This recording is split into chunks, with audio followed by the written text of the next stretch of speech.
Welcome to Session 8. In this session, we will be reviewing the use of logic models for curriculum development.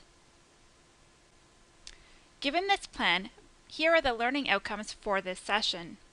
By the end of this session, you will be able to outline the components of a logic model, develop a basic logic model for a curriculum, and discuss the benefits of using a logic model process. First, it is important to recognize that we use logic models every day, but more than likely we do not use the term. Anytime there is a sequence of events that is expected to create a change to resolve a problem, one might say that we are developing a logic model. Say, for example, you are experiencing a headache. What is a sequence of logical events that might occur in order for you to resolve the problem of a headache? Take a second to think about what you might do. Your experience might tell you that you should first take a Tylenol or an Advil, and then you will need to find a quiet resting spot. So you take the medication and rest. What might affect the outcome is the number of hours that you sleep or the number of pills that you take. After this, you may feel better and you may no longer have a headache. To use the language of a logic model, I might say that the Tylenol is the input. Taking the medication and getting rest is the activity. The number of hours you sleep or the number of pills you take is the output. And feeling better and no longer having a headache are examples of short and long-term outcomes. So given this everyday example, what do you think logic models are?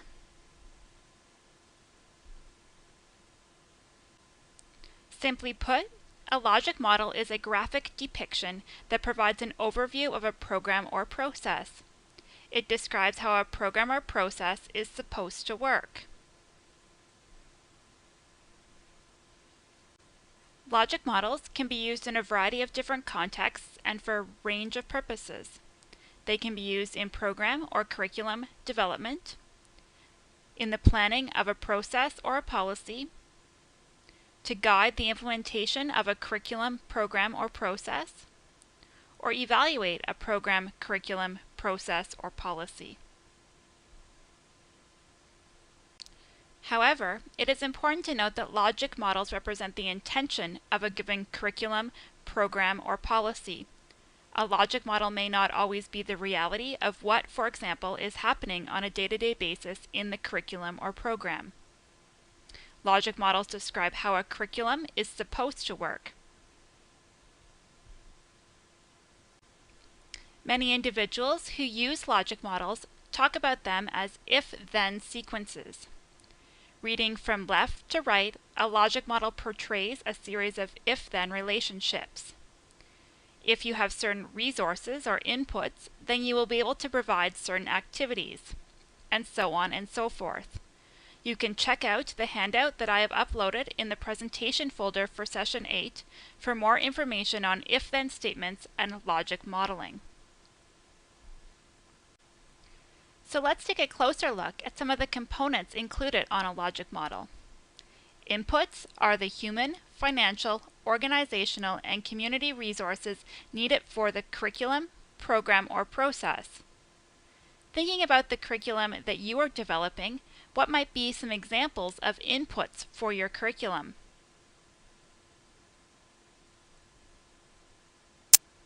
Moving on to the next component of the logic model, activities are the things that a program or curriculum does with the resources to work towards its desired outcomes.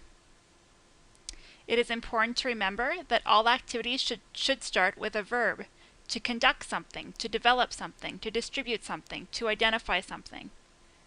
Thinking about your own curriculum, please take a minute to write down some of the key activities that your curriculum might do with the resources that it requires.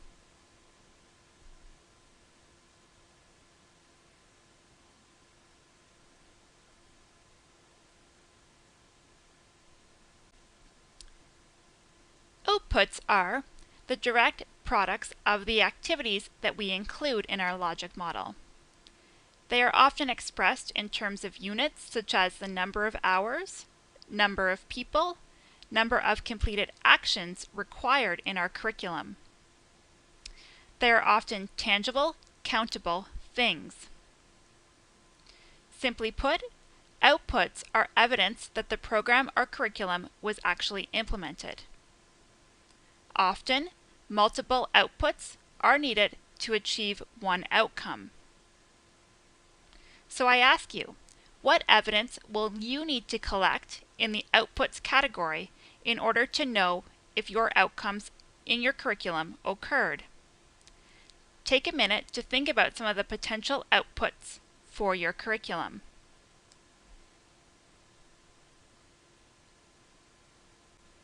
The last components of the logic model are the short and long-term outcomes. Outcomes are the changes that the program or curriculum hopes to achieve. It is important to remember that certain outcomes must occur before others.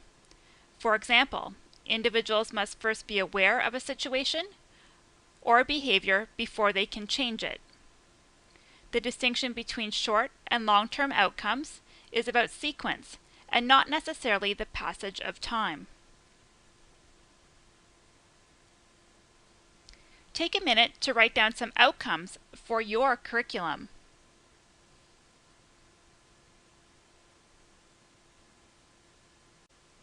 So how can we develop logic models for our curriculum? When developing a logic model, some people like to start with the activities first. That is, if we do certain activities, then specific outputs and outcomes will occur.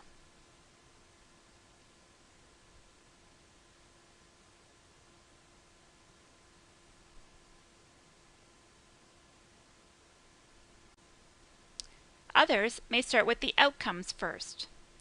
This approach relates to backward design, which we discussed in session 6.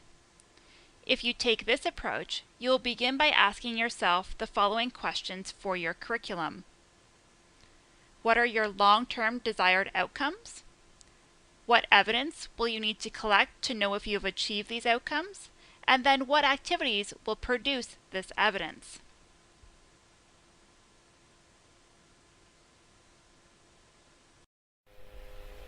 Regardless of the method that you use, there are many variations and types of logic models that exist.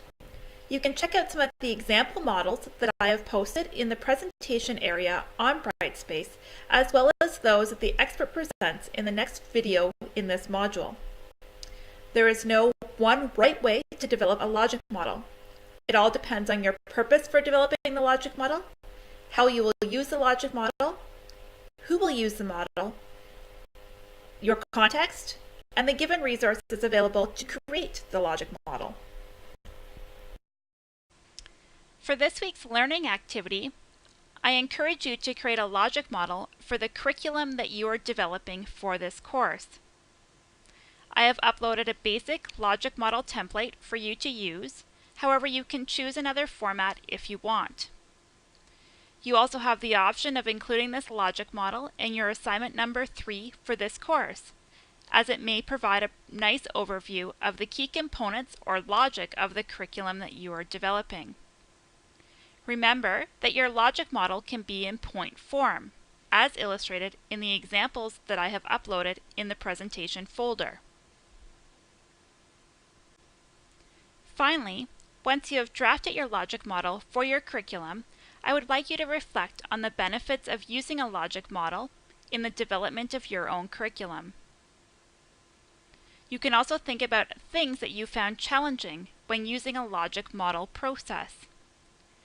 Feel free to post your thoughts on the discussion board for session 8. Please let me know if you have any questions. Have an excellent week.